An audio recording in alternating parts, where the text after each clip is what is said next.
better to have them missing out on things that like having a tablet or whatever than to have them exposed to these things, because my kid was exposed to um, not just sexual ideation. It was a lot of nihilistic, Hmm. um, hate yourself kind of stuff. And not only was this stuff seeping in, but these people would tell him things that made him responsible or made him feel responsible for them.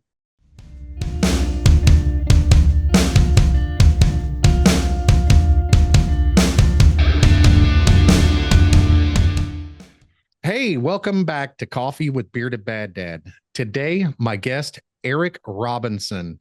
And you went from the pulpit to the FBI, or as you like to say, from preacher to breacher. How you doing, man? I'm doing well. We've got bearded dads here today, so That's right. we can That's we right. can we can connect that way. Absolutely. Well, I'm sure there's a lot of other things that we could connect on. Like, for instance, right before we started recording, you were talking to me about some Kansas City Chiefs stories and how your wife used to live in Kansas City. And I'm actually not in Kansas City. I'm about an hour north of Kansas City, but I've lived around here my whole life. And the Kansas City Chiefs, the home team, baby. And when they started to win Super Bowls again, it was like full circle moment for me. I've been watching them since I was a kid, and now I've got, of course, posters on my walls and stuff. So it is what it is. But I really enjoy talking about the Chiefs. But you know what? I like talking about more than the Chiefs is like law enforcement and FBI and United States, America, all the good things that that we think about and we talk about on a daily basis, but nobody really puts a backstory behind some of these stories that we hear about FBI operators and stuff like that. So let's get into it, man.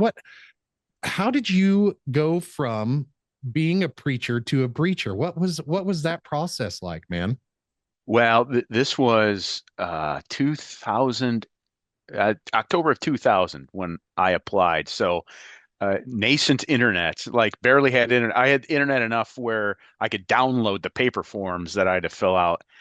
And gosh, I think it was like 60 pages. So everywhere I've ever lived, people I've been in contact with, extended family since I was 16. So, and again, with the internet like barely around, it's hard to, I'm calling people like, hey, cousin, can you give me your date of birth? Because I need this. So, went through the process and I took the first test. I was in Western New York, so I went up to Buffalo. I take that first test and it's like an SAT. And I thought, well, at least I tried because I walked away from that. And like, I'm a pretty smart guy, but I like, boy, that thing kicked my pants. And then the FBI called back and said, hey, we're going to move you on to the next stage. And from there, it's a fitness test, and I was in good shape. It's a written discourse and then an interview. And I thought, okay, I've got this. Now it's more in my hands, and went through the process. I had studied Islam and outreach to Muslims in school, and so my application was in process. Then 9/11 hit, and I think that probably played a role in them saying, "Yeah, we're going to take a chance on you." So you had studied Islam before you entered the FBI. Yes. I was So training, I was studying and training to be a missionary to Muslim countries. So I knew the religion, I knew the people pretty well. that's very interesting, because isn't that something that the FBI for their counterterrorism units, don't they have you study Islam in those units? All right. So here's part one of where we debunk myths about the FBI. Um, no, I mean you can go to take some classes, like there'll be a conference, and it's usually like more of a specialty, or maybe you can have somebody who can learn you up on it. But like, if you're stuck on national security, it's on you to find these things out, which Wow. I didn't get in back into national security until like, so the Bureau, I think, hired me because I had interaction with Islam and we had an Al Qaeda problem. They immediately put me on criminal squads, and I didn't get back to national security for 20 years almost. And so, Wow. now I'm going back and reading books because it had been so long. That's interesting, man. So how long were you a preacher before you decided to join the FBI? About a dozen years in Christian ministry. So my wife and I had trained to be missionaries. Some family issues came up that suggested that might not be a good idea. So then I just went that usual route of youth pastor, assistant pastor, and then I think it was like 1996, then planted a church in Western New York off of the Baptist church where I was assistant pastor. You don't look old enough to say things like 1996 and you had a whole life before 1996. I'm 41. I All I right. uh I remember 1996, but I was like 11. So it's very interesting. You look great for your age, man. Thank you. It was Stain it shop. was it was it So the FBI that did no, that? gosh. Oh gosh, no.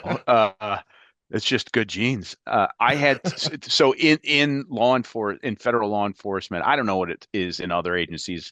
I assume it's the same, but it's mandatory retirement at 57. So No for kidding. some I did reason, not know that.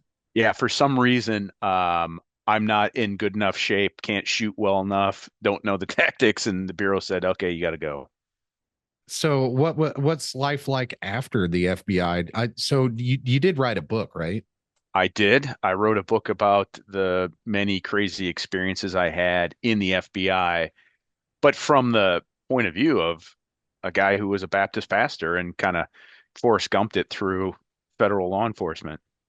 That's interesting, man. Let's dig into it. What are some of the most of course everybody wants to talk about like the worst things you ever experienced or the most interesting things. What was life like with the other FBI agents? Like nobody really talks about like what do FBI agents do for fun when they're not, being FBI agents? Yeah, that's great. You're the first person who's like really gotten into that. They're the best people.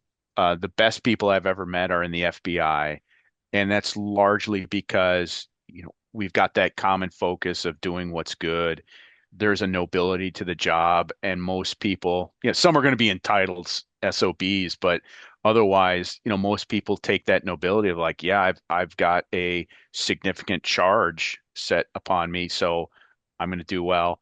Intelligent people, creative folks, and so much of my time was collaborating with them, and we'd have fun and joke, but I've got my, let's say, 4 or 5 cases I'm investigating. This person is helping me on one, but they've also got their half dozen, and we're talking about, hey, I've got an informant, who might know how to get in on this guy. I had an analyst who I worked with in the Cleveland division, and then he became an agent. He moves on to a nearby division and he contacts me and he says, hey, you've got an informant by this name. We're trying to get in on this kid who might be a mass shooter. Does your informant know this guy? And it's that type of collaboration where he's reaching back, just remembering some of my old cases. Turns out, they're related, and that one informant was the only one that could get in on this kind of lonely, reserved kid, so that we could see, evaluate the threat level that he had. That's awesome, man. It's collaboration. Teamwork makes the dream work, right? So It's how things get done, because otherwise I'm just in there on a computer doing everything just in my lane. right, right. And so I am a patriot. Like I'm a big, patriot. I love the United States. I've actually never left the United States, but that's okay. I've experienced other things. Did you find in the FBI there's a lot of patriotism? Because I would imagine that's like almost like an unwritten rule that you have to be a patriot to be in the FBI. Well, there is. It's just inherent in what we're doing, and yet you're just trying to work your cases. You're working what's in front of you, not necessarily thinking, "Hey, I'm doing this for the good of America." But then when you finish, you're like, "Yeah, that was good for the community. It was good for a broad section of people." And I always respected that. When I worked in ministry, I felt like that was a noble task. And, I got to earn a lip barely. I got to barely earn a living. And then as I moved into the FBI, I thought this is awesome. Like I still get to do something I can be proud of that serves the community and make a living off of it too. Hell yeah. So in all your experiences in the FBI, I would imagine that being a preacher, um, I would imagine that being in part of any religion really would be helpful to be a good uh how do I say FBI agent for FBI agents. So what did your experience with the Baptist religion and preaching help you help others while you were in the FBI? Well, I think it did in the sense that part of it is just who I am. So there's other good people who just, they know to be sensitive and supportive. And then there's the practices that I learned and honed in ministry of listening, and that helped in dealing with other agents. It also helped quite a bit in working with victims, working with informants, because Oh, yeah, they're yeah. they're not just tools, they're people. And then it helped quite a bit even in reaching the criminals too, of breaking down barriers to where they are willing to have a conversation, which is going to be bad for them Right. as they tell me stuff they shouldn't. But it also, if rather than coming in slamming table, cursing and yelling, I can engage in some of those same practices I used in ministry. So good, like coming at it from like a place of love instead of as a place for like anger and stuff like that. Yeah, so it's easy to play bad cop. It feels really good, but when I come in and I've got a dozen of my colleagues with me, and we just got done pointing guns at you and breaking in your door, putting you in handcuffs, that's that's the worst day of your life. And I know that. And so I looked at my job as to help you through this. So I've been through this 1,000 times. This is your first, maybe second, third, who knows? But you're confused. You don't know what's ahead. And so now I'm going to help you through that. And it's a little manipulative because I have an ulterior motive of serving the community and harming you, but I would break things down to people of, walking them through what's going to happen. And if we're going to have a conversation where you can learn what you're facing, then you're going to waive your rights. We have a conversation, but I do it kindly. That's awesome. I mean, it's there's some place like something about coming from a place of honesty that I don't know anything about like heavy criminals, but I would imagine there's something about coming to it from a place of honesty that criminals really kind of respect. And not everybody that you obviously not everybody that you came across was a criminal. You dealt with victims and stuff like that too. It's it's pretty interesting, like the good cop bad cop dynamic. A lot of good cops will come at it like, oh man, I don't want to be a bad cop. I really kind of sympathize with this person. Or you like, I've been chasing this person for like 6 months. I've gotten to know this person. They're not a terrible person. They just made some terrible decisions.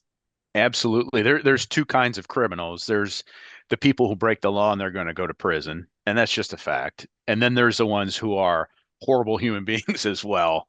And I'd run into both. There's plenty, like even the horrible ones. So I dealt with a lot of pedophiles, and people would say like, I don't know how you can even be in a room with them. I'd want to put a bullet in their head.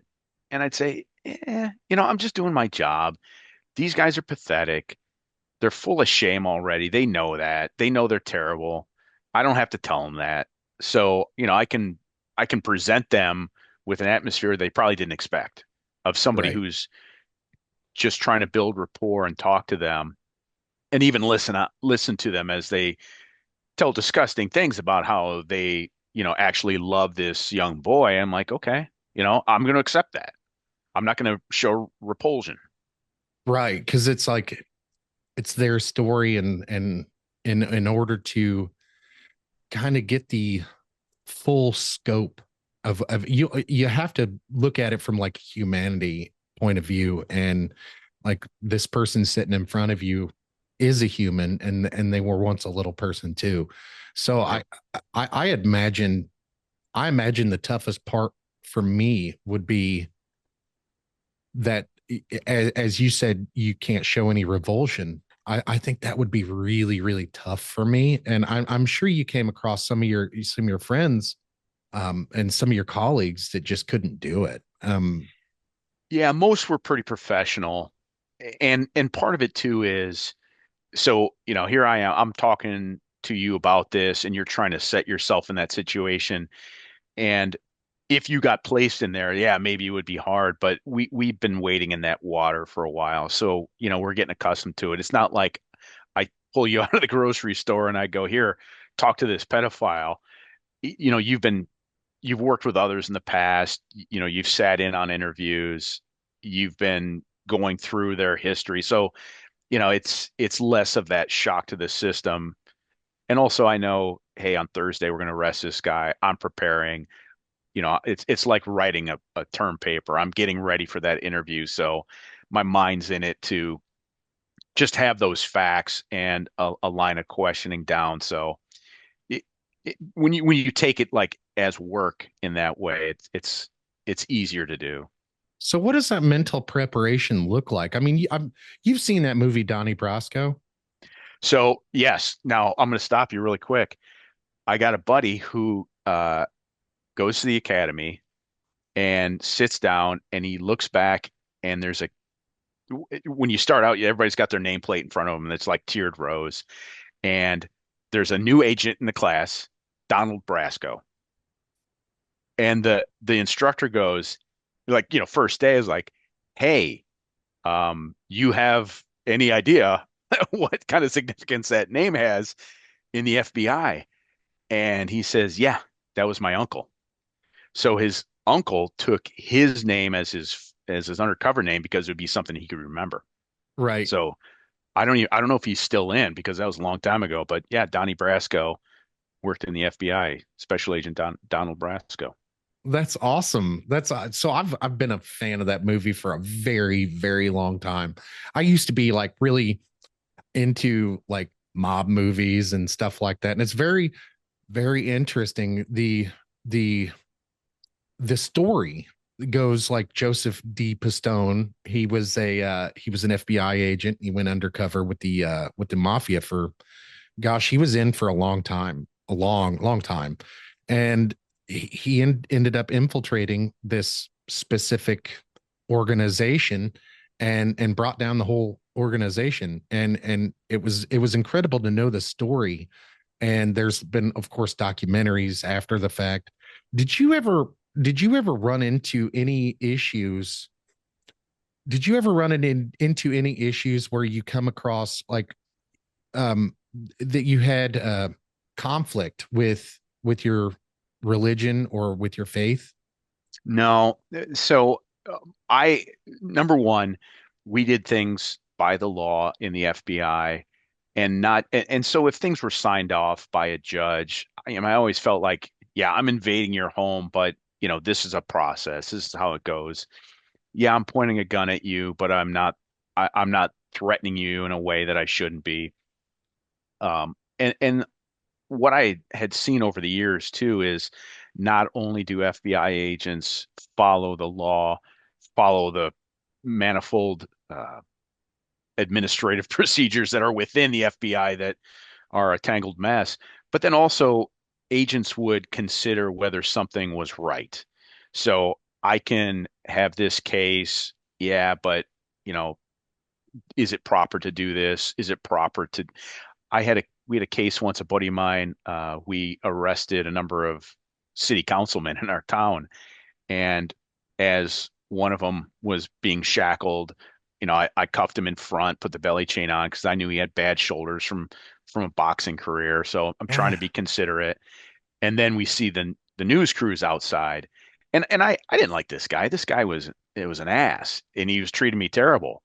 But I had opened the garage door, backed the vehicle in so that he could get in outside of the news seeing him, you know, just trying to do courteous, like there's no reason not to be courteous. It doesn't take much off of me. It's not unsafe. So yeah, I don't, I never ran into a position where I thought, oh man, I shouldn't be doing this.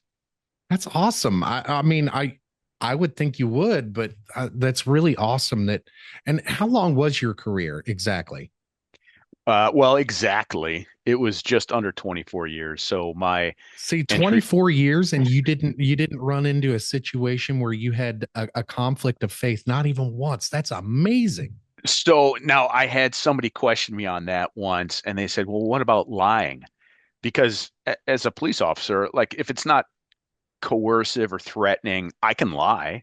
I can say we've got fingerprints, we have witnesses, even if it's not true, but I wouldn't do that because there's no benefit. In the FBI, we've got airtight cases, Right. and then if I get a confession, then okay, now we can just forego trial because there's nothing you can do.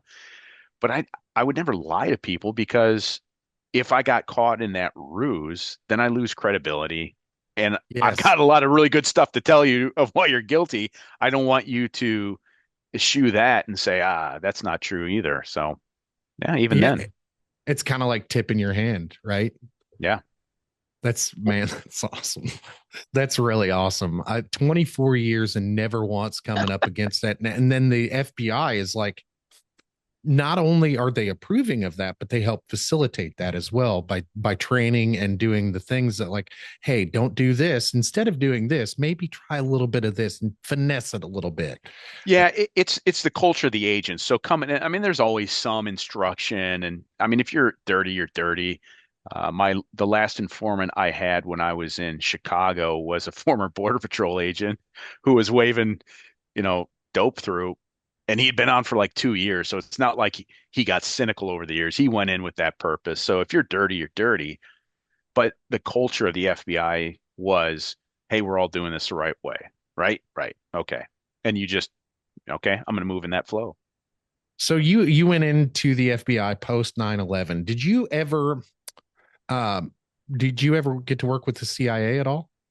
Yeah, when I came back around to working national security, I then so the CIA needs to hold the hand of the FBI when they're in country.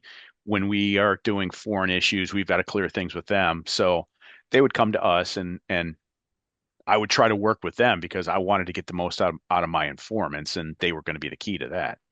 Absolutely. And I think it's really awesome. The FBI probably really didn't go outside of the country very often or pre 9/11. I don't, well, we've had legal attaches set up in to cover the world. So there's they're like police ambassadors. So Right. they're set up in countries. If they're not in that country, they're in a country over to cover it. And depending upon the relations with that government, I had a case in Chicago where a guy had traveled to the Philippines for sex tourism. And so I contact our legal attaché. I need this victim interviewed, and so that now he's contacting the police saying, "Would you mind doing this?" He goes along, but it's like same with the CIA in the US. He can't do it unless he has the local or federal police assisting Right. and guiding him there.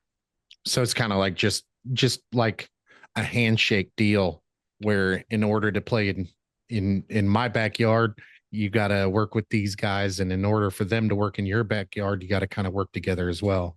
And Yeah. And I mean, that's something that we probably didn't. It was probably a lot less prevalent pre 9/11, but post 9/11, it's something that I really kind of look at. Like, I think it's amazing how the integration has happened over the last 20 years, and how the FBI operators, the CIA operators, all of you guys get to, well, I say you guys, you're retired, but yeah, uh, I say us all the time. so you guys got to work with not only, each other, you got to work with the military too. Yeah, and so there's some DoD guys we'd work with, largely the intel folks. And when I worked human intelligence, I was trying to cultivate. They're typically individuals who had good placement, good access, and reliability. So, they may have grown up with the president of this foreign country and they've been a citizen for a number of years here, but they still had those ties back home. And so I'm working with DOD. I was always trying to find an end user. So my informant can come to me and he can say, "Hey, this general from Syria, from Iraq, is planning on doing this. This is what's going on in that government." But, if I just write an intel report, I throw it up in the air like LeBron with his chalk, like hopefully somebody catches it. But if I have an end user who's, in DOD where they can actionize that information, all the better. Yeah, absolutely. And not only do you, man, I forgot where I was going to go with that. I completely spaced that out. But so let's dig in a little bit on the human intelligence aspect of it. Like, um, first of all, what is human, and is there is there does it help you in the training that you received? Does it help you in your everyday to day life? Uh, I mean, it helps in the sense of it's all about relationships, and there's a recruitment, so that's something that takes certain skills. There's analyzing who is going to be, hey, this guy is somebody who would be valuable. How do we bring him on board? But then the everyday gathering of evidence for me, the most difficult was, let's say we have this guy who has friends who are in a foreign government. I have to study and understand what that government's about. I have to study what our collection requirements are. Like, what do we want? What does the U.S. government want to know? And then I'm relying upon that informant to be my guide to also tell me what he can gather. And then I got to go back and check and say, hey, this is that value, go back and dig more back and forth with that. So human intelligence, that's really just intelligence is from human to human, right? Yeah, I mean, it sounds cool, but it's just a guy. And the CIA, like whenever the CIA says stuff, like I know it's limited when these agencies say this is what's going on, it may be true, but it's also reliant upon a person who may exaggerate a little bit, may have their opinions, may have some, have That's, I mean, night. that's most of us, right? Absolutely. And yet it gets presented to the public as, yes, the CIA says this is happening. Like, maybe it is. Maybe they're 100% correct, or maybe they're not. Maybe there are not weapons of mass destruction in Iraq. But for you guys, it's more like a data point, right? It it it is those who use it properly consider it as a part of a set. So Right. my guy says this government is looking to do this, and then my colleague's informant says, "Yeah, that's what I've heard as well." So now we're putting things together, and now it's becoming more solid. But it's just information. It's not eyes on where you have confirmation certitude about it.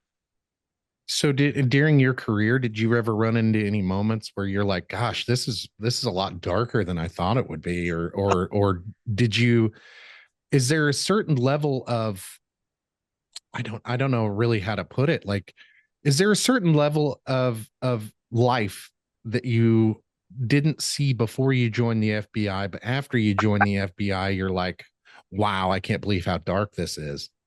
Uh, yeah, man.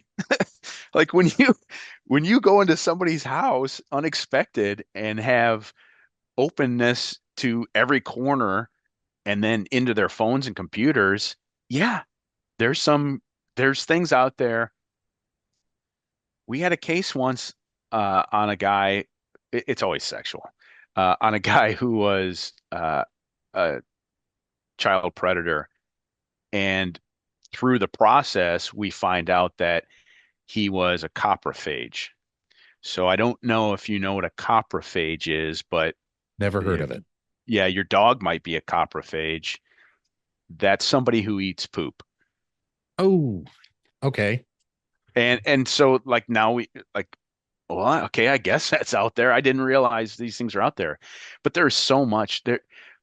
Right before I retired for the past couple of years, there was a rise of a teen-led and also teen victimizing group called 764 on the internet. And they're this nihilist group that seeks out other teens, like in web forums on depression or divorce, where kids are going to be vulnerable, and um, they influence them, they blackmail them to send their own child pornography. They try to get them to harm family members or pets, and then on top of this trading of child porn, they get the kids to cut themselves like deeply. So just gruesome images of like disgusting and then also more disgusting grouped together. So yeah, I didn't think I'd come across that, but that's, So that I was the actually have a little bit of experience in that. Not that please. particular, not that particular issue, but so my teenage who my son who's now a teenager, it appeared like he was being groomed online, Mm, and we caught it. And so I'm not the smartest guy. I really don't understand technology all that well, and it's not that I don't understand it. It I'm kind of tech illiterate, if you will. mm. I do good just to turn this stuff on every day and use it. So for me, handing a child a tablet that had unrestricted internet access, for me, I didn't even think about it. Mm. And then once you discover, I thought that parental controls would be enough, but it turns out a lot of things like Roblox and a lot of things Oh like yeah. a Oh lot of yeah. a lot of those things were available to him that I didn't understand that I had to look out for. And so in that process, I'm getting ready to I was actually had a guy scheduled yesterday to come on the podcast to talk about internet safety and stuff like that with kids. But we intervened as soon as we started seeing signs. And by the time we were seeing signs, it was a lot of damage had already been done. And so my advice to parents out there is like, hey, if you don't understand these like a cell phone or tablets, if you don't understand how to keep them safe and lock them down, don't give them to your kids. It's better to have them missing out on things that like having a tablet or whatever than to have them exposed to these things, because my kid was exposed to um, not just sexual ideation. It was a lot of nihilistic, Hmm.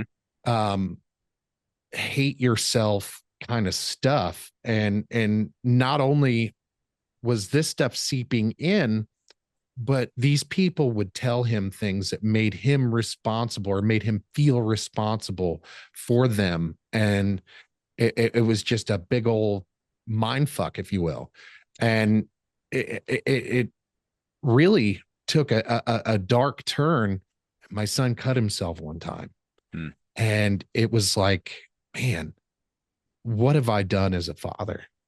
What have I done? And I blame myself because I had let him have access to these things. And now, um, instead of being able to educate him and being able to tell him how the world works, I've introduced him to a lot of creators online like Sean Ryan Mm. and stuff like that. I'm like, hey, you need to watch this stuff because this stuff is happening on a daily basis and you need to know what to watch out for. So education is a big thing for kids. And if you can't keep them safe online, don't let them have access. Well, and from what we had seen and what could possibly have resulted over time is those victims then get involved with the group and now they become offenders. And it, the psychology behind it is just it's difficult to understand, but now they're belonging to something. They have shame, they see power and clout, and they see how easy it is. They're brainwashed into thinking this is what we want to do. And in time it could be someone like your son then turns around and is now bringing that and inducing others into that. And I'll say even more than the harm and the sexual issues is what we had seen quite a bit is the ideology of what we called racially motivated violent extremists. So, Yeah. some of the white supremacy ideas, and if you listen to any group, they'll talk violence, but everyone will say hearts and minds. And if you want to win hearts and minds, well, let's get these 12 to 20-year-olds, and now we're going to have a new generation coming up where they realize whites are the best and everyone else is terrible. And so I'm even seeing some, that a lot online nowadays. yeah, I've said particularly from Twitter, or what was formerly known as Twitter on X. I see a lot of crap there. Something that really scares me is the anti-Semitism that's popped up over the last few years. I am I'm like an amateur historian, I guess you'd say. I love history and World War II history and Cold War history, and I love all the things. I love learning about those things. But one thing that's really become prevalent over just the last few years is heavy anti-Semitism and white supremacy. It's a little freaky to see it. yeah. And I don't really understand it myself. And I don't really understand how it got this way in the United States, particularly because this is home. And I've never really viewed the United States to be like an extreme type of it's become like an extreme version of itself over the last few years, it seems. Yeah, we would encounter groups and we'd get informants to infiltrate them. And I always laughed because, okay, well, we hate black people and immigrants because they're sucking off the system, and they go on into that and they're lazy. And then we also hate the Jews for the exact opposite reason because they control everything. I'm like, well, why wouldn't you honor them? Like, Right. I would think they're the kind of people you like by what you're saying, like, oh, they control this, they're full of money, they own the banks. Like, they should be your heroes. Like, why are you, Right. but they had every reason to, they just make their excuses for why they want to hate. And it, it was, it was constant. I had an informant tell me, hey, we got these guys, they're, talking about violence. And after a few years, I'm like, all right, man, like, how this goes. Like, they're going to talk violence all day, and then just one squirter will get out, and he'll be the one who does it on his own rather than the group because they all try to encourage each other, but nobody's going to take that first step of actually engaging in a race war because, the 12 of you ain't going to win a race war. Right. And Lord knows you don't want to come up against the United States government. Yeah. So I think of a lot of people, um, a lot of a lot of people just out in your everyday, just walking down the street, really don't understand the power of the United States government. They don't understand the power of the FBI, and it's not just the human intelligence; it's the all the other intelligence gathering that you guys have at your disposal. But sometimes it really kind of takes a little a catalyst for for the FBI or for the government to really say, there's lights blinking, hey, pay attention to this over here. It really sometimes does take a catalyst. It's not like the FBI or the federal government's watching all 350 million of us, you know what I mean? Yeah. And that's one where people, they, I remember when I got into the FBI and I came back about a year later and I came to my old church, and one of the guys there who's definitely he's got a collection of tinfoil hats depending on the weather, and he says, "Oh, is it true that the government's listening to my phone or my internet?" And I go, "Look, since I've been gone, I've been on multiple wiretaps, and I know number one how much it takes to get a wiretap because it's the most intrusive method that we can use. And so there's so many checks there and so much you have to prove.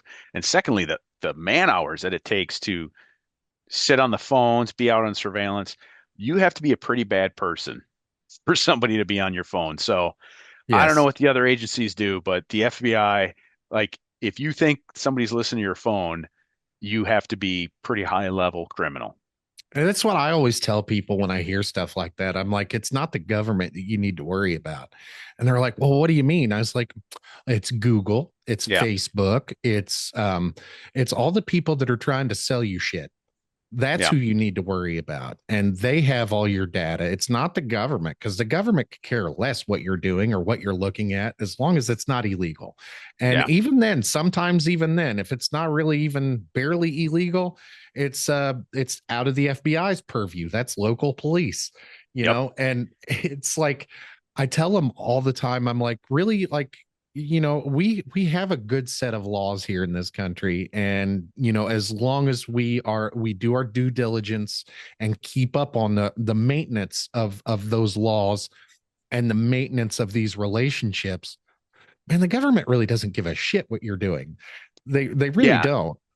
And we can get involved and embarrass people and have improper investigations, but ultimately, then the final barrier is the court system, where like, I can try to bring charges against you, but then I'm going to have a prosecutor saying, it's not worth my time.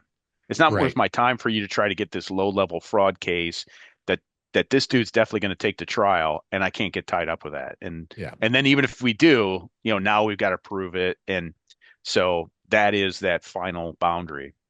Yeah, and I've heard it multiple times. It's not what you can prove, it's what you can prove in court. Yeah. Oh, Yeah. And there's been so many people that, between you and me, I know they're a criminal. You know right. they're a criminal. I tell you what they did, you're like, yeah, that guy is a crook. You're like, yeah, but we're not going to charge because it's just not enough. Right. Yeah. And that happens a lot more than people understand, but they're worried, the tinfoil hats come out and they're worried about the government watching. I'm like, hey, it's not the government you really got to watch for. It's the Googles and the Facebooks and it it's almost always nefarious with those companies, because they're not looking after your best interest. They're looking after their bottom line. They're trying to Yeah. sell you stuff, and if it's not sell you something, it's selling you an idea that will get you to spend more money. AI is a perfect example. There's a AI is a misnomer as we know it. There's no artificial intelligence about it. What it is a large language model, and AI as we know it is really good at some things, really Hmm. terrible at others. And the people that are inventing the AI or trying to sell the AI, they're trying to sell a world that doesn't exist. They're Hmm. trying to sell a world that will never exist just to sell more product. And that's all they're doing. And so I'm like, if you want to get your tinfoil hat on, it's like the corporations and stuff like that that are doing a lot of evil work. And sometimes the government gets involved in it because, people we have our leaders and we have our politicians, and sometimes they can be bought, sometimes they can be purchased. There's a lobbying thing going on, and like if you really want to look out for your best interests, or you really have to come to terms with it, nobody's looking after your best interest. Yeah. So I mean, let's dig into your book a little bit. So like, what made you decide you wanted to write a book? So my wife has run a company for the past 14 years that markets authors and is recently now publishing books. And I'm nearing the end of my career, and she says, "Oh, you should write a book." And I said, "Yeah, but I didn't write the stories down."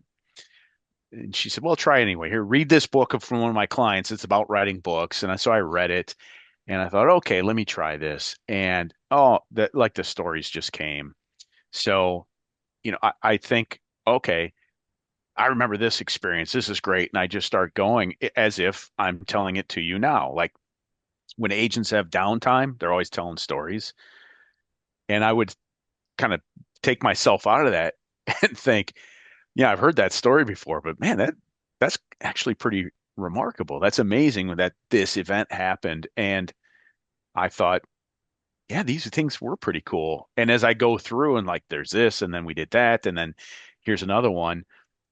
I I took chapters of here's a case we had, or maybe two cases that tie together, and tell the story of all the things that went on, how we got to the conviction or how we got to the conclusion of where the guy gets off.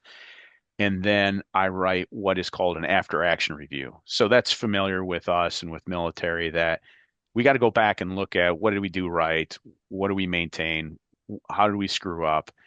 And I do an after action review of that case.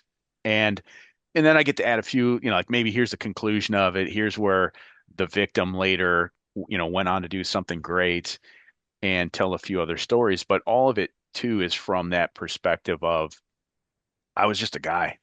I was just a guy who never handled a firearm before. And then I got to be on SWAT for 15 years and instruct people in this, that it doesn't seem likely, but it happened. So after 24 years, man, did you on the 24th year, was it still like, man, I can't believe I get to do this job? Yeah. Like from the beginning, when I got the job, I thought, oh my gosh, what's wrong with these people that they're hiring me? This is amazing. I was on eBay going, I want to find FBI stuff, and I got to get memorabilia. And then I, later find out, nah, you don't wear that out in the public. Um, but all along the way, I would take those moments and try to be mindful of the great opportunity I was having. And, I just we'd be doing tryouts for the new guys trying to come on the SWAT team, and I'd just pause and think back of when I did that, and how awesome that felt to get on the team, and like these guys are lucky, here it comes for them too. So yeah, and then there was days where I was frustrated and bored, but otherwise got to do some amazing things. So in your career, was most of your career in the field? Yeah, all my career in the field, I did, guys will go to headquarters and they'll advance. Uh, and I just thought I didn't get in for that. Like I got in to do agent stuff. Like this is cool. If I went to headquarters, I can't be on SWAT anymore. Like I Right. love SWAT. This is the best people I met are in the FBI. The best people in the FBI were on SWAT. Close brothers. So I don't want to leave that. This is what I like to do. I'm going to stick with this. So as a field agent, how much of your job, like maybe even percentage wise, was administrative bullshit? 110%. It's so much. And there's just and some of it is not even just the bullshit, it's the time it takes. So if I do a 2-hour interview of somebody, that's a full day of writing, you know. Yes.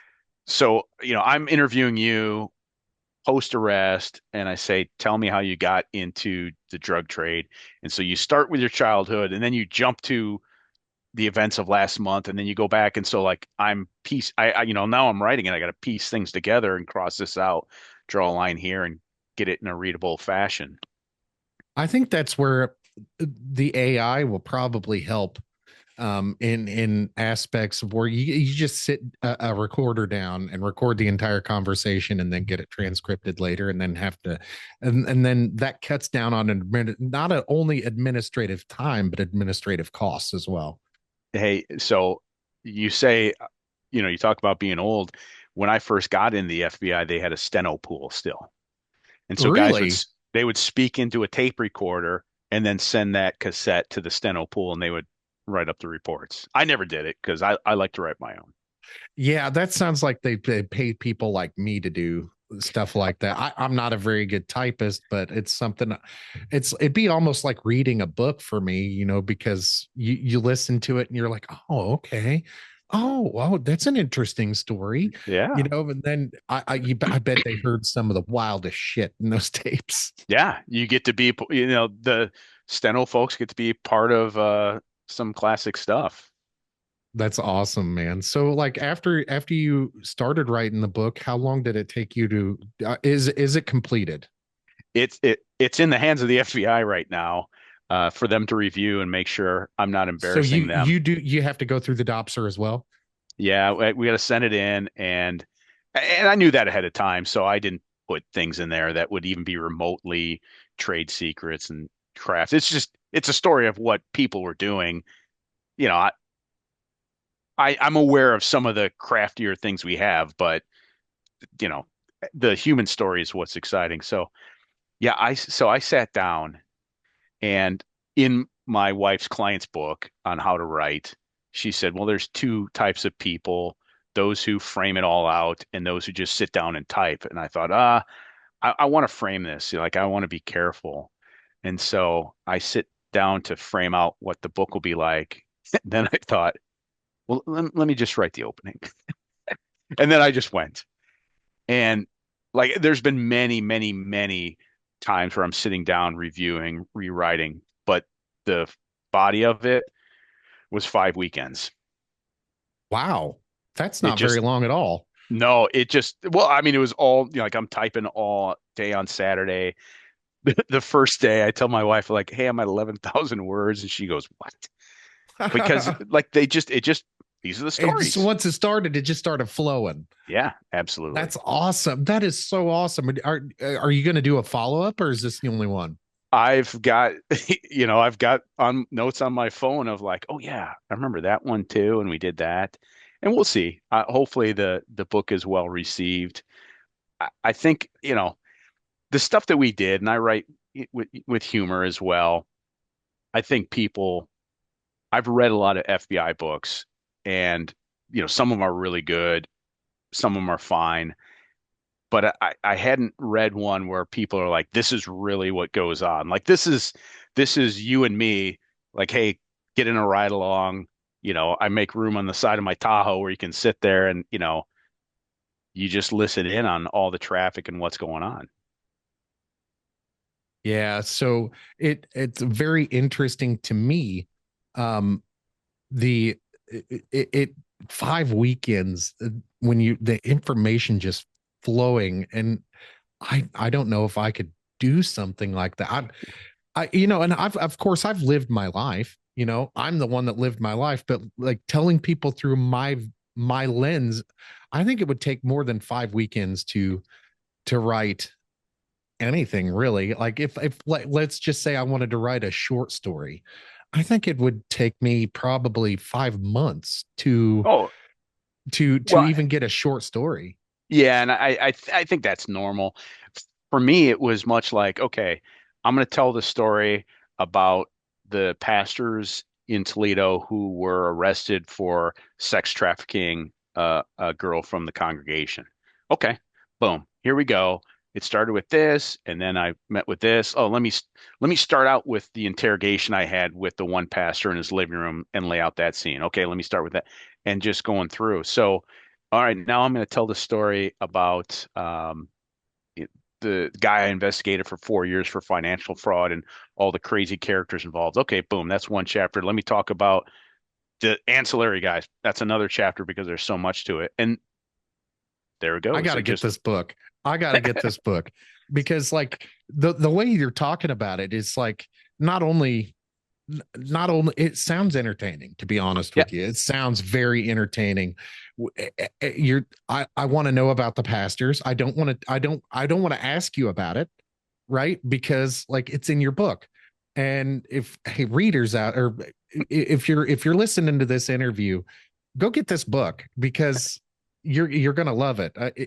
If anything that takes 5 weekends, you had to be incredibly excited about it, number one, but number two, once that information started flowing, it's like having a conversation, yeah, and just like laying out those experiences. And for those of you that don't know, Dopser is pre-publication review, and all Department of Defense, I guess it's Department of War, Department of Justice, all you guys under that umbrella have to go through a pre-publication review that basically ensures that you're not giving away state secrets or yeah, like confidential information on other agents and stuff like that. And so that's where your book is right now, is in Dopser. yeah. Whatever the FBI calls it, but yeah, the review process. So what do you have a release date yet, or is it, are It, you it just waiting on the FBI? Well, then it's got to get typeset, and I'll do the audio book. So the the release date we're looking at is going to be early October, and people can follow me on preacher to breacher.com to see how the book's going. Or Preacher to to breacher. I think that's fascinating, man. I love it. I love it. So, I mean, even in the process, I was talking to my wife, and she's the one, holding the controls. And I said, yeah, when I do the audiobook, I'm just going to start riffing on people's moms and stuff like we used to do. She's like, you can't do that. That costs money. I said, oh yeah, I'm just going to tell jokes. But then I thought this was a good idea. I said, oh, you know what? I'm going to do this. So I write stories about cases I investigated, but I also write about cases that I was a part of that I wasn't the case agent. I was just Right. assisting. I'm like, I'm going to get those guys on the phone. So we'll do the audiobook and we'll have the guy who was the case agent give me That is 4 minutes. awesome. Yeah. How did Hey, you come up with that? I don't know if it's ever been done before. I came up with that because I was joking with a buddy of mine named Marty, who's still with Homeland Security. And I said, I'm going to get Marty on the phone while I'm doing it, and we'll just, insult each other. And I thought, oh, you know what?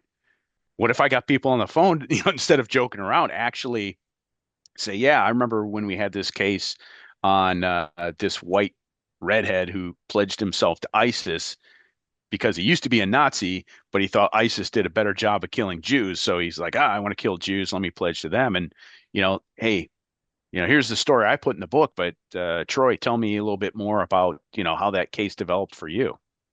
Man, that is an awesome idea. Wow. Yeah. I can't wait to listen to that, man. Are you going to read it yourself? Oh, absolutely. Have to. That's awesome. And I don't know if this sells more books or turns them off, but I have an entire chapter of occasions where I've made men shit themselves. That's hilarious. Yes, to be honest, like who doesn't like a good poop story? I mean, not copperphagia, Well, but that like one's in there too, but yeah. so I talked to my brother-in-law who used to be a police officer in Memphis, and I asked him just like what I asked you. I was like, everybody wants to know what's the craziest shit you ever come across, or what's the darkest stuff you come across. I want to know what cops are doing or what they're talking about when nobody's around, when they're with each other. That's what I want. That's what I'm interested in. And he's like, usually it's just like we're talking to each other and about our day, like one time I almost shit my pants, and I Yep. got on a call, and I had to use these people's bathroom in the middle of a call. And I'm like, really? He's like, I mean, it was better than shit my pants, right? Yeah. Yeah. So I'm sure I come they're across those all the time. yeah, they're the same. Like you just start telling stories like, hey, remember that time? And then it starts going. And when people start telling crazy stories, I tell them like, I'll let you finish, and then I'm going to tell the story about the guy who ate poop. And there's a lot more to it. I will save you from that. But like, go ahead. Your story is cute. I'm gonna drink my beer, and I'll wait till you're done. Exactly. And it's like I'm sure it's the same way with the FBI, but with law enforcement, it's almost like they have to one up each other All the on time. the service related stories that they have.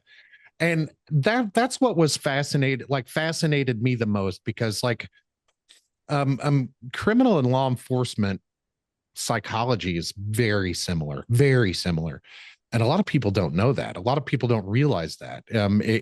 It's the FBI or law enforcement, they have their job to do, and the criminals have their job to do. And there is respect there. Yeah. And on both ends, the criminals usually respect the cops, and the cops usually respect the criminals because they're similar.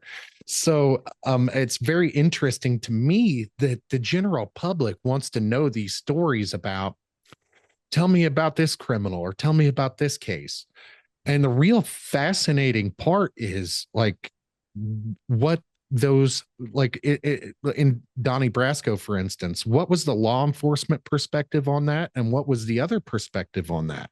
And when you get those stories that's what makes the interesting story, not the case itself, but the humans involved in the case. Well, and the humans involved are involved with other humans too. And so it was always to me remarkable. So, here I have a case on a guy who is a business owner and he's defrauding people. He's been doing it for years. And now I am digging into his life. Like I'm writing his biography. I'm getting to know about him. Here's his family, here's his kids. I'm sitting on surveillance. I'm seeing what he's posting online. I'm interviewing people who've interacted with him. And so by the time it comes down to post-arrest interview, I know this guy. I've been working on him for years, and there's things that I could tell him that he forgot because that's what I've studied. Like, oh, I don't remember when I did that. Like, yeah, you did. Here's the paperwork. And that was enjoyable to me. The white collar cases were the most enjoyable because, I'm putting things together and those guys are just like us.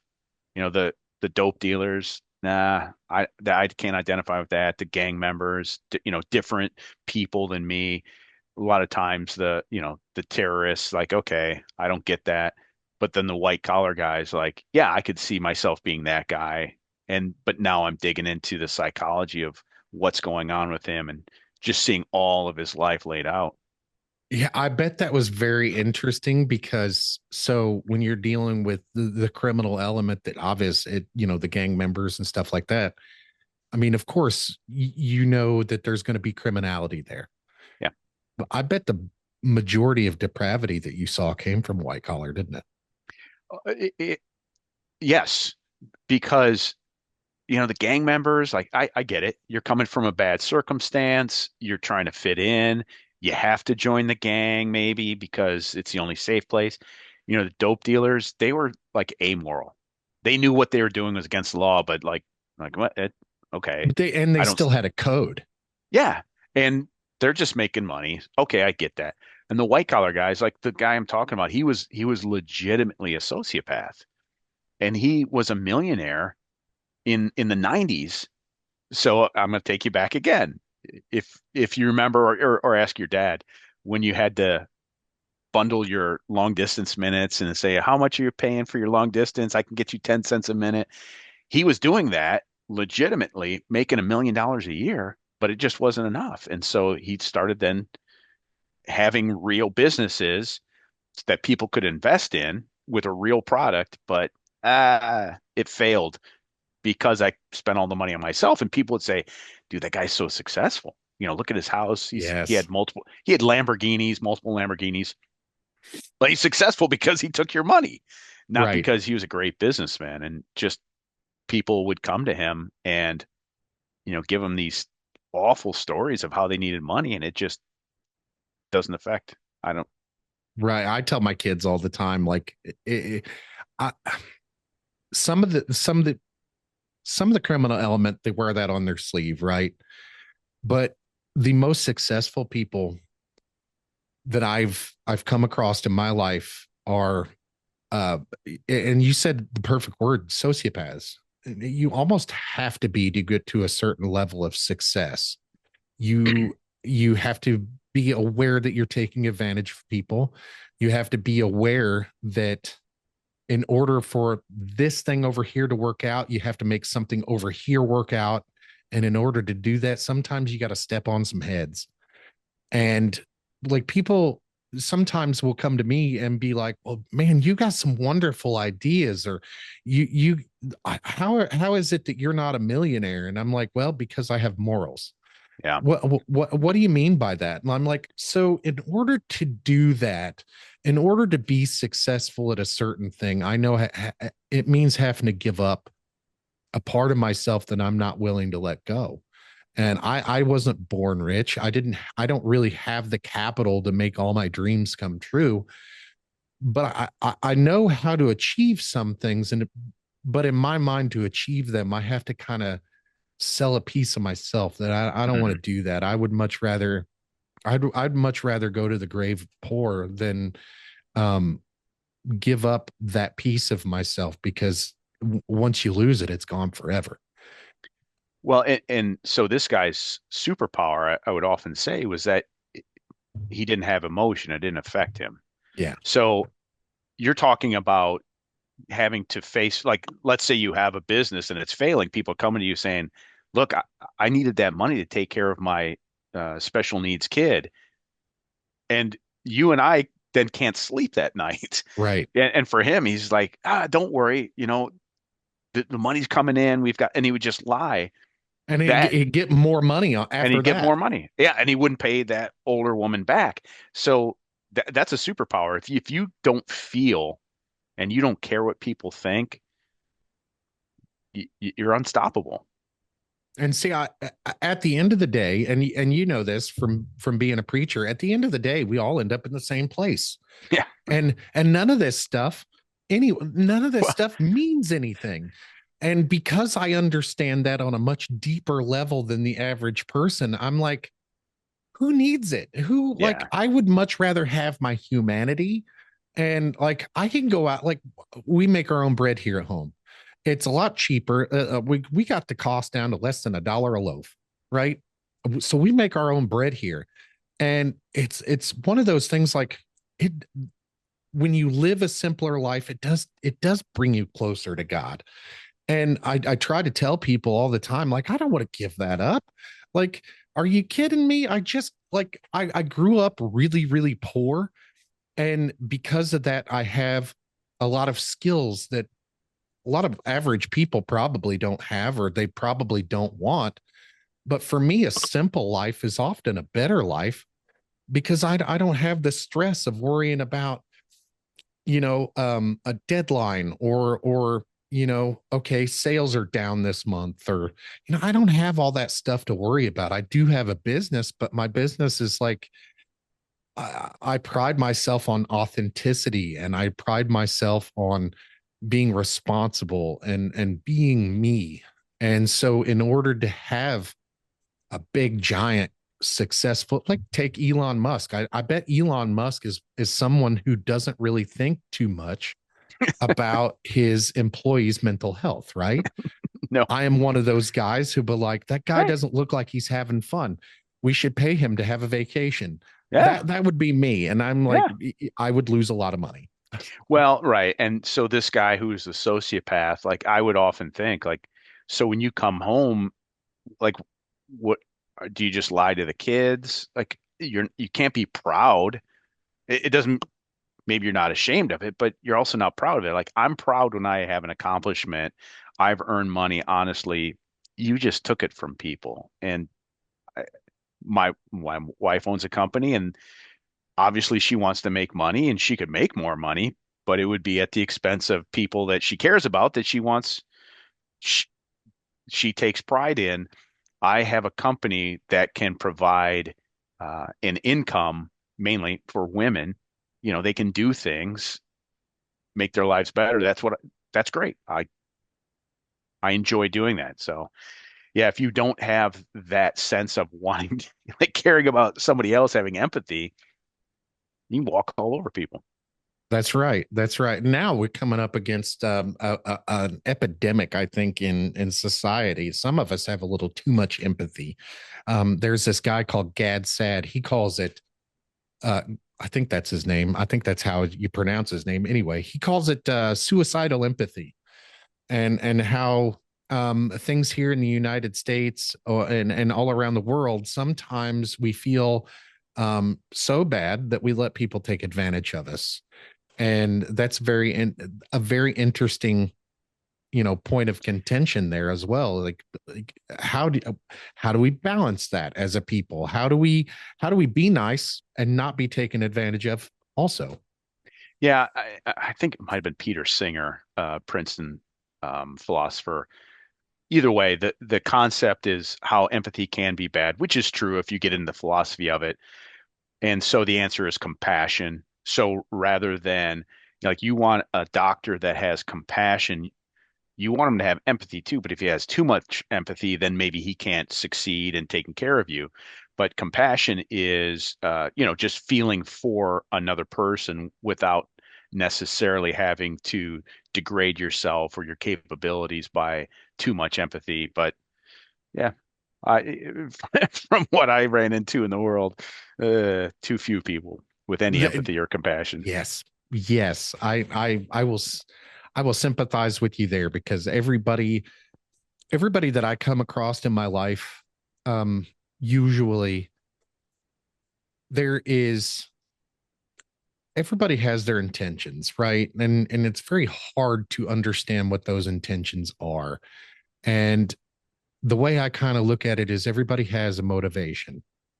And if you figure out what that motivation is, you figure out the person.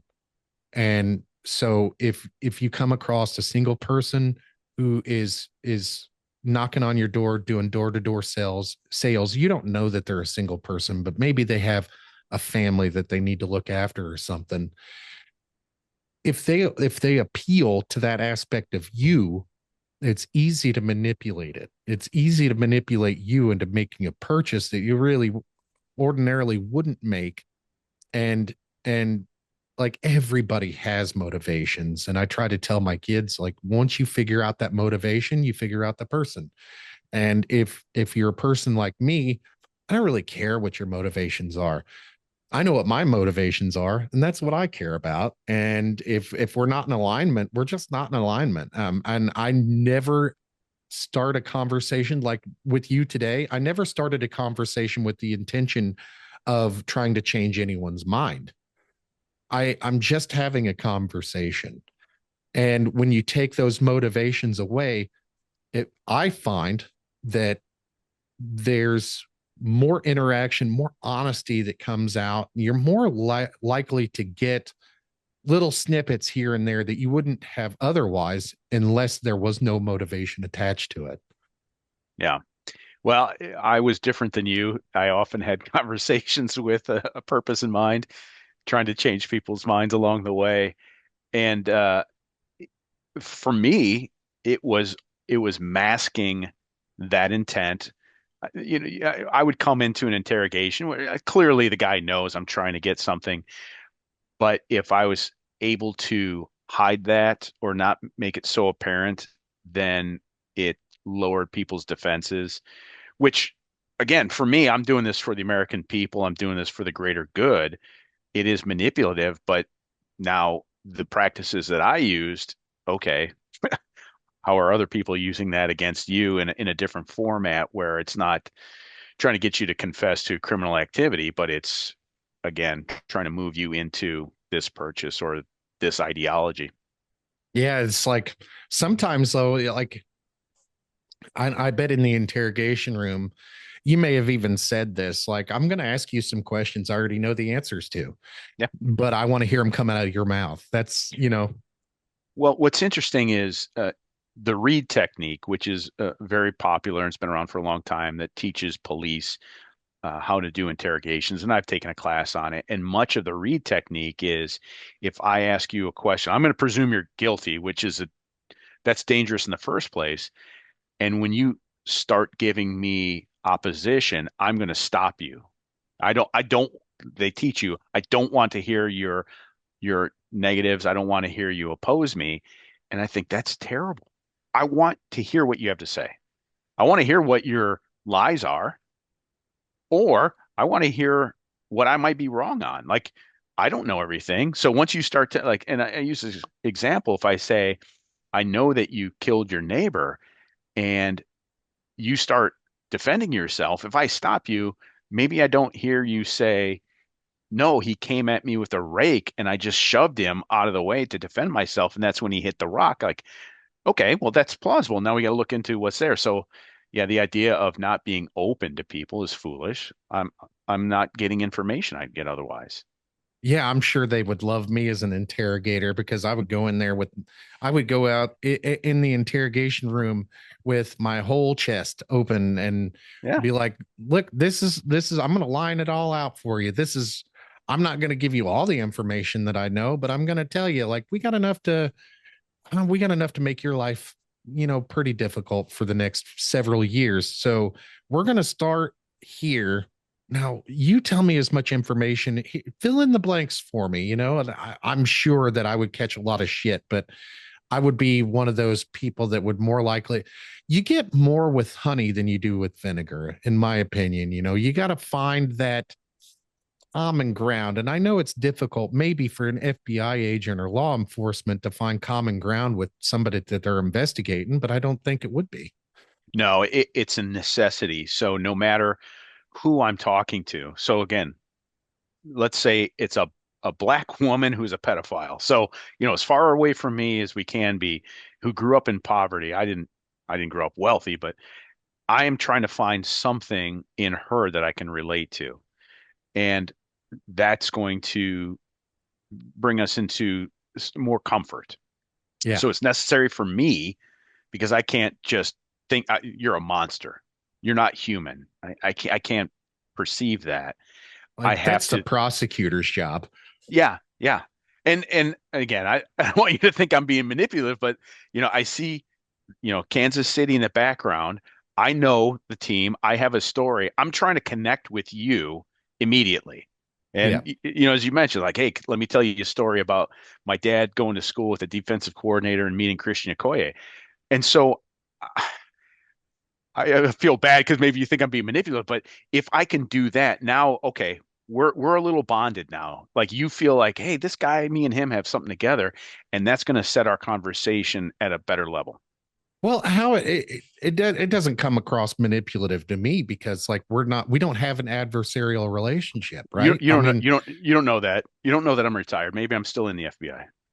well, if you're investigating me, then you got a lot of boredom on your hands. I tell you what, because I'm like an open book. Like every bad thing that I do, I talk about on the podcast here. Like for real, like I'm sitting right now, like in my studio right now. I have two pot plants sitting right in front of me, like in a grow tent and in their own environment and everything. Like it's legal here, but Yeah.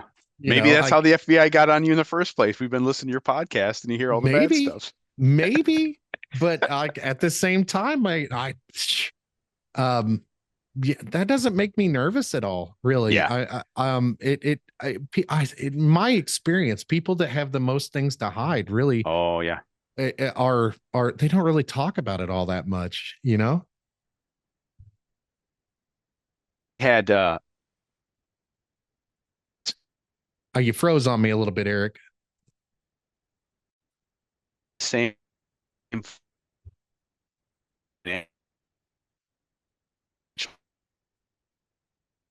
case. I went to, know, Oh, there you go. You're back. I was going to Oh, tell you, let now me you're check my there. line. There you go. Okay. Well, in that investigation, that financial investigation, I went to talk to one of the business owners who had worked with my main subject. And I went into the secretary and I was with an IRS agent working the case. And I said, hey, I'm with the FBI's with the IRS. Can we talk to your boss? And my partner goes, oh, he's not in any trouble. And she said, I know. And I loved that. Like I'm used to talking to so many people who are worried, like, what's the FBI want with me? Like she just said, yeah, I know he didn't do anything. Like Yeah. I have no If question. if the Love FBI that. come Meanwhile, beating like on my door, go ahead. you're like, hey guys, this is cool. Like, what's up? Right. Same time, another partner of his, I said, hey, can we sit down and talk? He brings his attorney with him, which you're free to do, but to me, that's a signal. Like, okay, you've got stuff you're hiding. I ask him questions. He's being evasive. Like, dude, we're not looking at you, but now maybe I am. I would assume if the FBI came knocking on my door, I would assume it was because I had talked to somebody on the podcast or um that they wanted to tell me about UFOs and aliens. Yeah, I would if the FBI came knocking on my door, I really don't have anything to hide. I would not let them in. I yeah, would not I would make them get a warrant and I would do all the things. I mean, like, I have my rights, fellas. All yeah. right. But I will come outside and have a conversation with you. But I think my first reaction would be like, honey, it's happening. They're coming to tell us about the aliens. But like, I don't really law enforcement for me. I have a love-hate relationship with law enforcement. I'll be honest with you. I'm one of those. I used to be somebody that you could consider like a libertarian. I just have a problem with authority in general.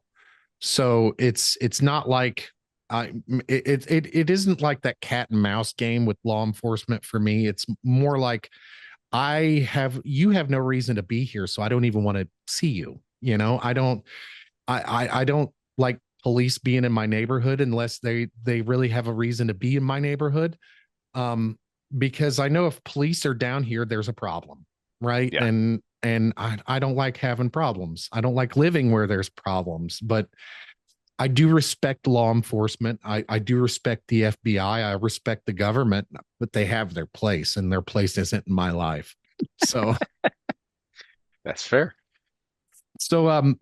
so do you don't have any idea when the book is coming out at all? It, Because it's it'll going be, through the oh, I'm sorry if I didn't say that. Early October. early October. Maybe you did, and I might have missed it. So in early October, we're going to have to get together and do this again, or maybe not in early because I'll have to get the book and read it myself. Yeah. But I tell you what, I'm really excited to hear the audio version. So I'm gonna not only am I gonna read it, but I'm gonna listen to it too. I can't wait. Would you be interested in coming back on the show again after Oh, that, yeah, and we'll talk about it? absolutely. Oh, That would be absolutely. awesome. That would be awesome because I'm not really big on audiobooks anyway, but I've never really listened to a book from that angle. And I think that would be fascinating to hear and I'm sure it's been done before and that they've switched characters or whatever, but these are real life characters. These are Right. real life FBI agents and real life. I would love that. And so what's the name of your book? The name of my book is Irreverent, From Saving Souls to Chasing Sinners in the FBI. So I play on Wow. words that I was a reverend, but some of the stuff we did was irreverent. So felt like that fit. And one of the copy editors went through and she said, "Oh, that's perfect." Having read the book, because when you get done, you're like, "Yeah, yeah, irreverent fits." That's awesome. And it comes out early October. I think Yes. this would be a great place to leave this conversation. And folks, ladies and gentlemen, get that book, read it, and I'm going to have Eric back on again after the book comes out. And again, the titles I don't have the title right in front of me, so it's difficult. Irreverent is the name of Irreverent. Irreverent. So like Irreverent. irreverent, Okay. an irreverent reverend. So that is a play on Irreverent. words. There That's you go. genius. That is Yes. genius. Eric Robinson, ladies and gentlemen. Hey, hang out with me for just a second. We're going to let these folks go. But if you guys have listened this far in, like, subscribe, do the thing, come back and see us again. And we'll have Eric Robinson on again, probably October, November-ish. All right. See you guys. Bye. Woo!